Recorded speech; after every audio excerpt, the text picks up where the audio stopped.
Yeah.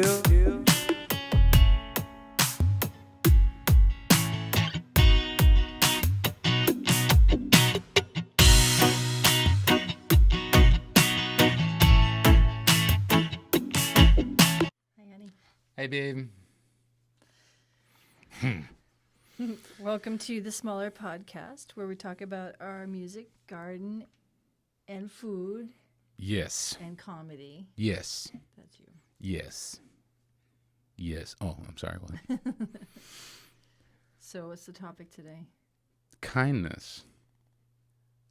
We're going to be talking about kindness. Kindness. What kind of kindness?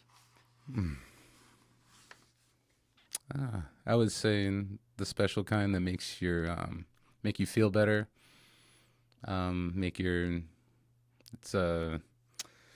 was briefly reading online, about how being kind to someone it's actually healthy for the human body.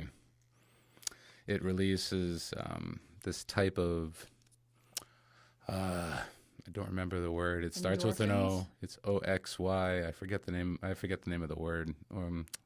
That chemical that released in the body. Anyways, we're going to talk about kindness because actually it was very interesting to me because when I was reading this, I found myself actually doing this normally.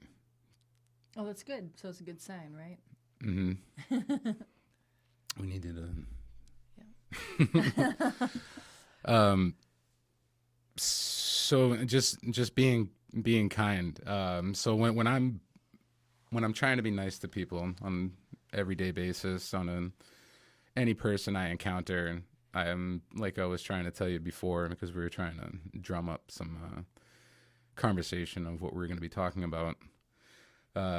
Just being kind to someone makes you feel better, and maybe I just do that naturally. Yeah. Well, I mean, you are a kind person. Like, I think that's part of your makeup and your personality. It's not, when somebody says, "Oh, Dave," they don't go, "Oh, that guy." They go, "Yeah, he's funny, he's nice." Like everybody's always got really nice things to say about you. That's what I'm shooting for.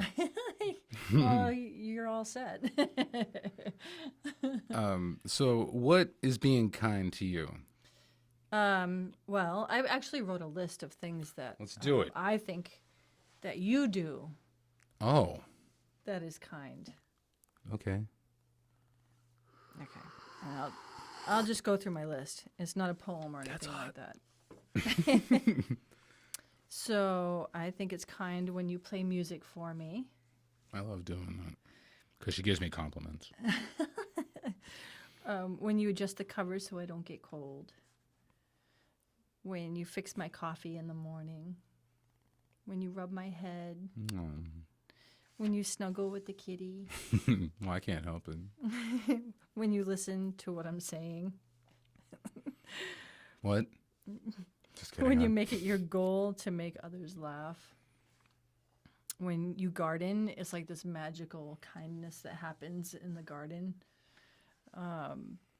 When you hold the door for anyone. When you stop and acknowledge someone who is less fortunate. When you remind me you love me. I do love you. All the time. Because you're kind. Oh, thanks, babe. When you open your heart. When you express your experiences through your lyrics and music. When you smile. That lifts up the world. And you know how much I love your smile. When you allow me my moments without judgment. Or that I know that you're not judging me. We're only human, babe. When you talk about your friends and how much they mean to you. When you talk about times past and times to come with family.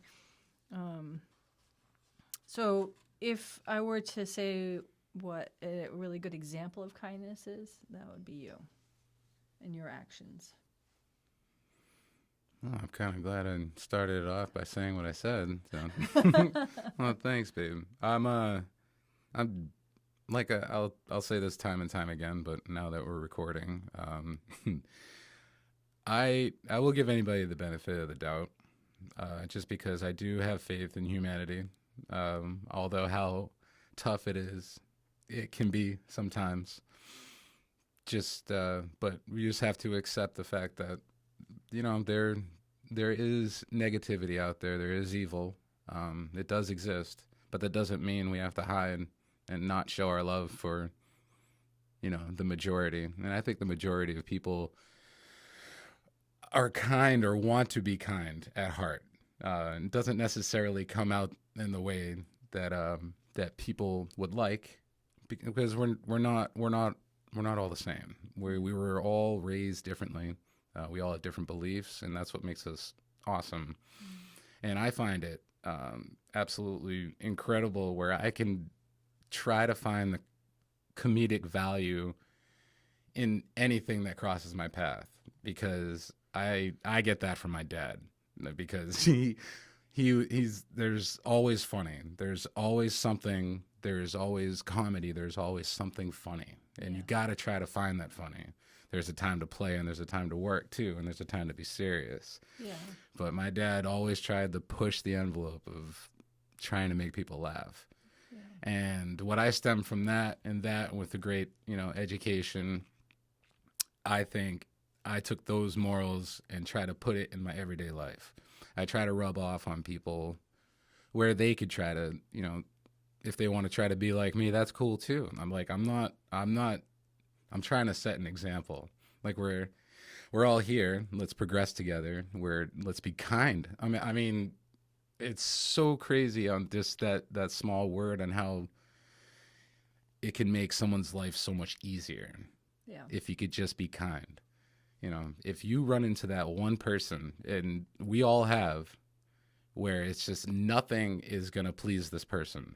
Nothing is, and it's just like I make it a personal goal to try to get a smile, to try to get common ground, and just be compassionate, overly compassionate, to the point where they're like, "Oh, this is actually," because it feels good. It feels good to me. Yes, it does release a lot of endorphins. It's the same thing with trying to make people laugh.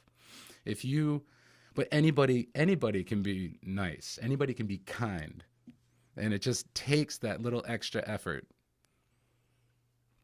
to try to find that common ground, to just, instead of trying to tear us apart of what drives us apart, of why we're different, why are we doing that? We should embrace the fact that, yes, we are different. Let's learn from each other. Yeah, and like you said, that's what makes it special, is that we aren't all the same. Yeah, I run into the situation where people pleasing is a big deal in the line of work that I do, and sometimes it's very complicated and difficult because taxing. Yeah, the expectation is that I'm supposed to fix everything and know everything. So sometimes kindness is my only way out of disappointing somebody. So if I can't answer something the way that they want me to, or if I don't know something and I can't find the answer, I try to be sincere in letting them know that I care, that they came to me for that answer, but that I can't furnish that for them. Right. So, I think sometimes kindness comes in a lot of different forms too. Sometimes it's not even something that looks like a smile or is a gift or is a compliment, but sometimes it's just somebody who listens. And sometimes it's somebody who just hears you. I would go as far as to say just a smile. Yeah. Well, can change someone's directory that day. Yeah, and I agree. I think that's you could really change a whole person's day by just a simple gesture, and for the good, hopefully. And, yeah, hopefully. Yeah, that's what we're driving at. I think with the pandemic, it makes it, and it seems more extreme.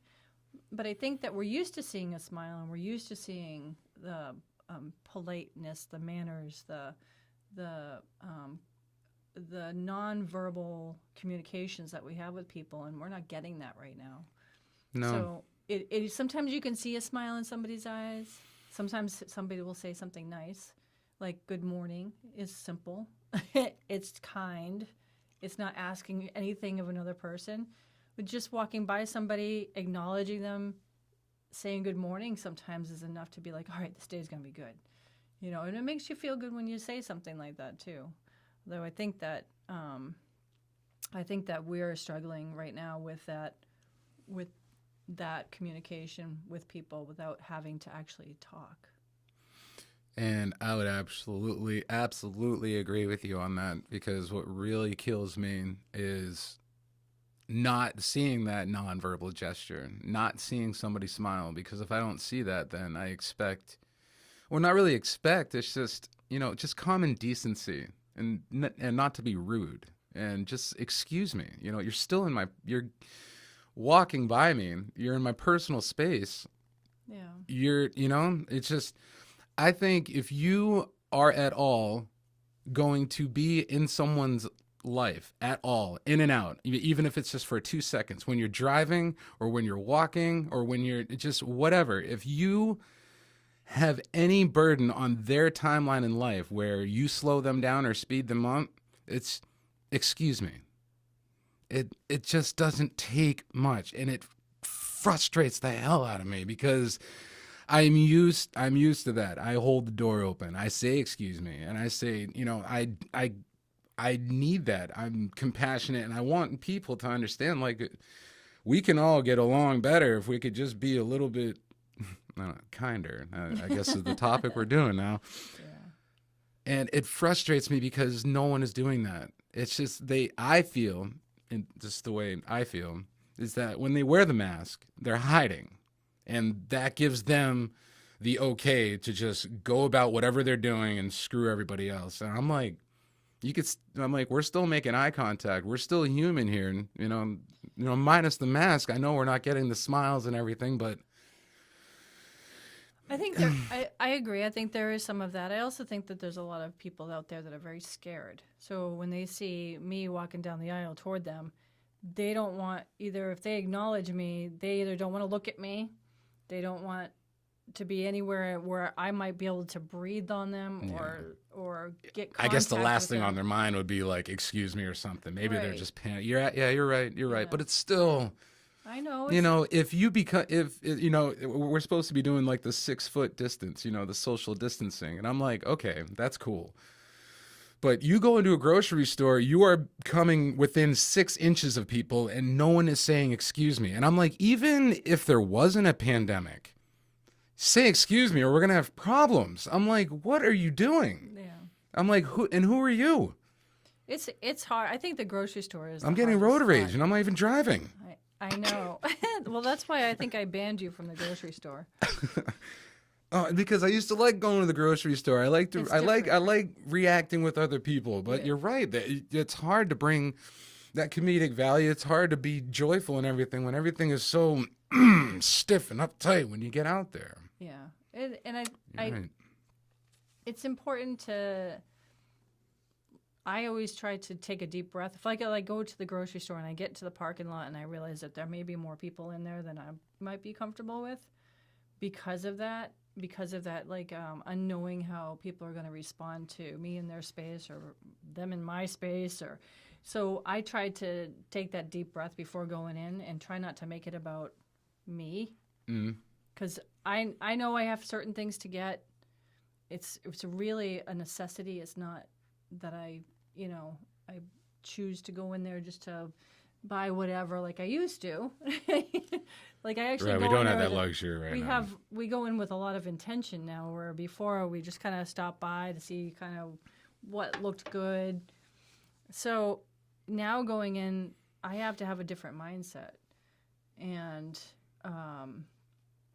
I try to find ways to not let certain things bother me, because it's not about me. I'm fine. I'm good. I can get through this, and I try to just make the best out of the situation. But you do see people, like, there are people that are still looking for the same type of help that they used to have, like people who are short that can't reach high things on the shelves, and can you still ask them if you can help them get that item down, or are they going to try to climb the shelves to get to it? Everything is hindered. Everything is hindered. So even the times when you have an opportunity to help somebody helpful and help somebody else out, you kind of question even that because you don't want to get in their space. Yeah, right. There's I a lot agree of with there's that. a lot of things that aren't natural for us anymore, especially when you're used to being kind and being appreciative and then you get to the checkout and you may have a cashier that's really not having a good day, which I can't imagine the hundreds of people that they go through every day, all that contact, all those interactions, and then maybe you get to them and they've just had the worst day, and they might come across as just being a jerk, and it's like, well, what did I do? So it's like it's hard to find kindness to just let them be who they are, and instead of responding to how they're being. Right. Yeah, I know. It's frustrating. But it does. It takes more. It takes more to try to let go of those feelings It's of like being it attacked. it took this pandemic for me to be as if I wanted to hug everybody. I would love to hug everybody. I'm like, I know it's weird now. It's even more inappropriate and we can't do it, but I'm like, I want to do it more than ever now. It's a don't do that. I won't do it. No, seriously, I think we should have some sort of a hug fest when this is Oh, over. And believe we me, should we try to will. get something going and do this because this is. Do you think there's going to be another baby boom? Maybe. That was a great hug. Woo.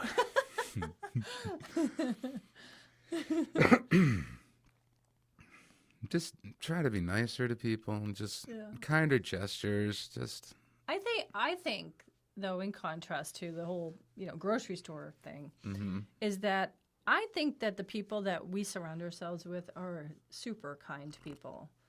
And even in our neighborhood, we have wonderful people. Absolutely, just we do. really watching out for each other. Our families, they're just the nicest, kindest, compassionate, loving people to everybody, not just everybody love everybody. and our friends are like that as well. And we're very fortunate, and even in our community, I think the people are doing really well with trying to find ways to be kind, and we just have to look for that.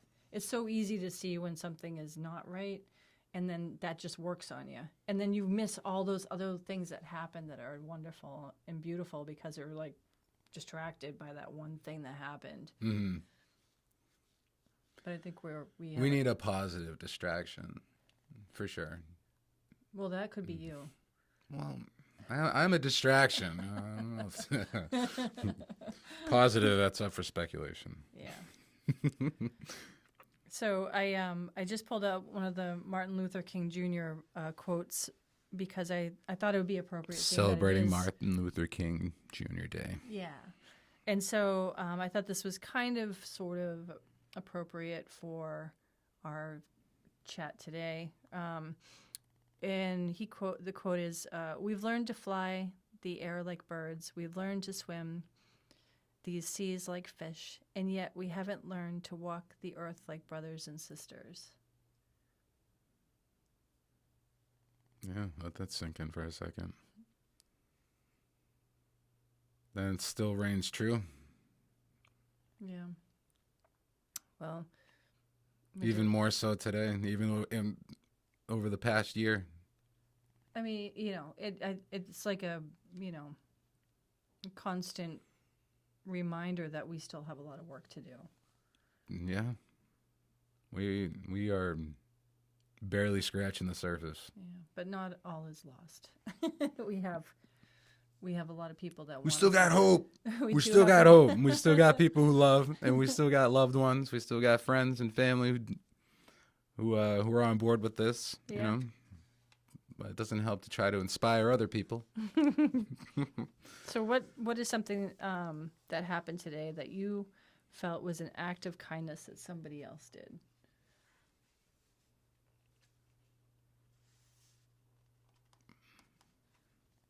I got to think for a second.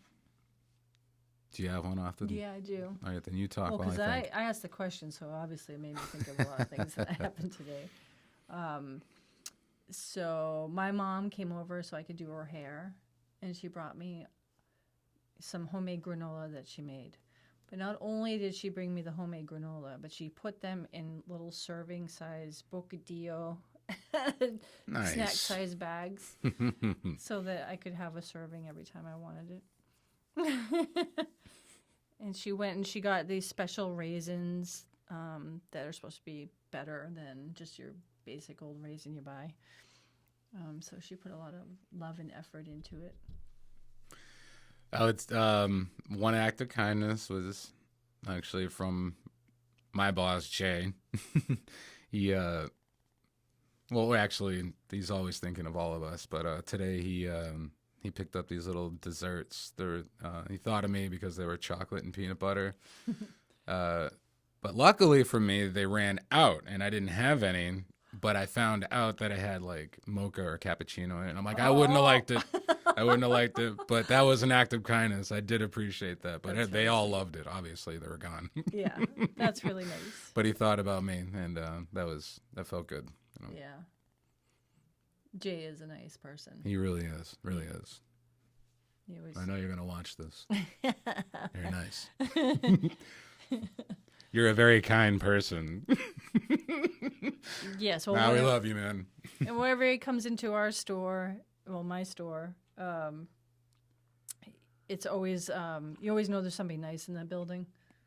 You know, like somebody just came in. We're like, yay, it's Jay. So you would say that Jay is a breath of fresh air? He is a breath of fresh air.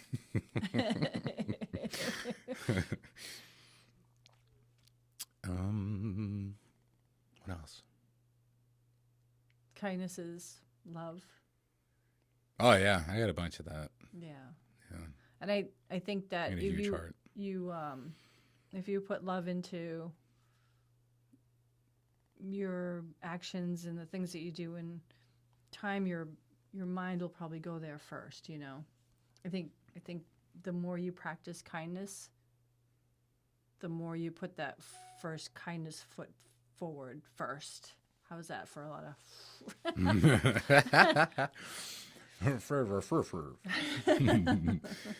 And whatever motivation, whatever you're driving at in your life, whatever you are doing in your life, just throw a little bit of love into the mix, and I think we're all going to be okay. Yeah, I think so too. But you got to be kind too. So please check us out at www.keepitgwaan.com. Check out our pictures of our garden, of our fire. See, I do it every time for Broomhill. I know. Yeah, it's your tough. pizza Oh, oven. we got a fire pit and we got a brick oven. I want to throw. It's a pizza oven. It's a brick. It's a. I can't say. You can like throw pizza oven brick pizza. Right, it's a bop. Right? It's bop. There it is. Check out our last podcast. That was a lot of fun. Yes, hot ones. If you haven't already. It was very hot, but very good. Some good insights. Good. Some good insights. All right, babe. That was fun. Love you, babe. We'll talk more about Let's be kind to each other, please. Yeah. Well, all our friends are. We're gonna be all right. Until next time, peace and love, y'all.